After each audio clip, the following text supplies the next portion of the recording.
చేసుకోండి. ఆకుగా ఉండాలంటే చేసుకోండి.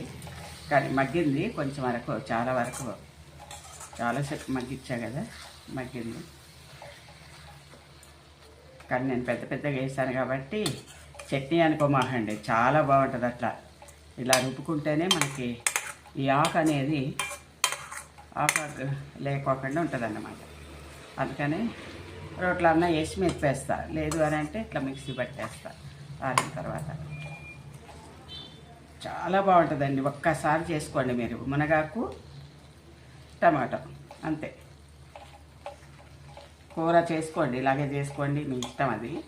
నేను మాత్రం మిక్సీ పట్టుకుంటాను. సరేనా? మిక్సీ పట్టాక చూపిస్తాను మీకు. చల్లగా అవ్వాలి కదా, అయిన తర్వాత చూపిస్తాను.